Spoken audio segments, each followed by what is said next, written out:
So there's a bit of a crisis in our industry right now. A creative crisis. Exactly. And I want to talk about how you can channel your inner creative mind so that you can stand out beyond all these realtors in the industry.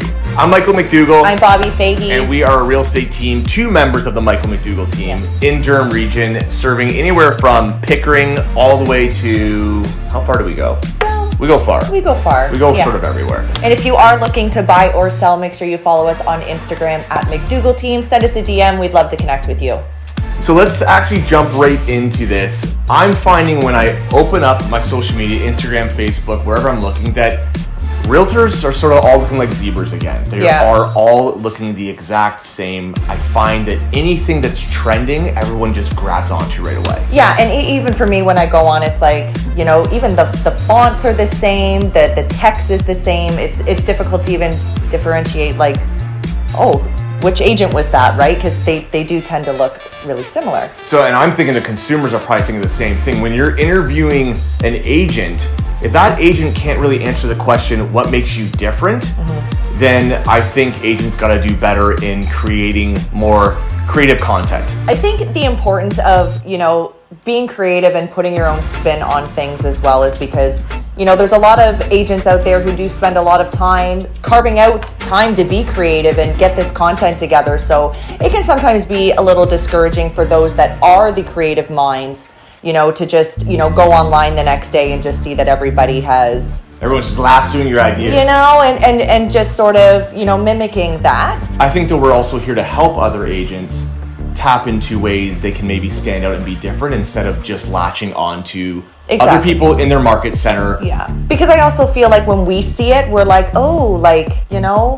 What's the word, Kasha? Cringe? Oh, that's cringe. Yeah, or just, or a little ick. But yeah, you know, but if we're seeing that and we're feeling that, the people that are following you probably feel the same way, right? They too have seen this content and they're gonna know right away, hey, you literally just imitated somebody else. So to give you guys some tips, we do want to share how you can channel into more creativity so that you can create your own spin on things that you are trying to imitate or recreate yourself. Yeah, and I want to sort of think like as if we didn't have, because we have the resources here on the team where we actually have meetings. We do. Every week with Kasha, who is our marketing manager, on what we can do that's different in the industry, ways of showcasing our listings different, putting out awesome content that's of value to everybody, but not everybody has those resources. So I want to talk as if I was, you know, a solo agent again, maybe not with a budget that, you know, maybe a big team has. So what are some ways that you tap into that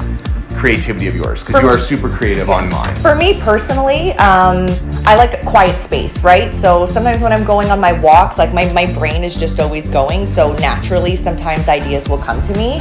But I also read a lot. So sometimes when I'm reading certain books, I'll get ideas, whether they're like a nonfiction book or whether they're self-help book or some sort of book like that. Even sometimes movies as well, like I'll get, you know, creative ideas from that. So I think it's just important to like have an open mind and so that anything that you're viewing, watching, reading, or overhearing in conversations, you can sort of channel that and like put a spin on real estate in some way. I'm sort of the same. The most brainstorming I do is when I'm exercising, and I think it's just because my mind's always going as well. So that's usually where I find my most creative ideas. I think also sometimes I just grab a blank piece of paper and I'll just start jotting down ideas. I get inspiration from literally just driving around seeing billboards of other ads that are not real estate related, but like you said, you can put your own spin on things. But I think for everyone else out there too, there is tons of real estate seminars that you can go to that are showcasing some amazing agents that have awesome social media platforms, creative ads, and maybe just like direct yourself at those breakout sessions. But all in all, I think it just actually takes a lot of effort and time, and you have to just like make that investment in yourself, but you also you have to want to do it. Oh, for sure, yeah. And, you know, also even still following other real estate agents is where you're going to get that content too, but just be mindful about what you're recreating and just know that if you are going to imitate or take an idea from somebody, that you still get that creative spark to add something onto that so that it is still very different and it's very you. And I think the whole reason, because some people might be like, well, that takes a lot of time and effort though, and why can't I just not do that? Which obviously people can, but I think it's more so that's how you stand out above the crowd of other agents, right? So you're probably gonna see your business elevate. And the advantage of doing this is because you will then stand out from the crowd. I think you're gonna see your business elevate. I think you're just gonna obtain more listings, more clients, because they're gonna notice that you are standing out from all the competition that's out there. Exactly, which is your objective to begin with. So make it your own. Make it your own. Make it your own. Make it your own. Remember, guys, to like and subscribe. And if you want some creative inspiration, follow our team at MCDOUGALL Team. Bye.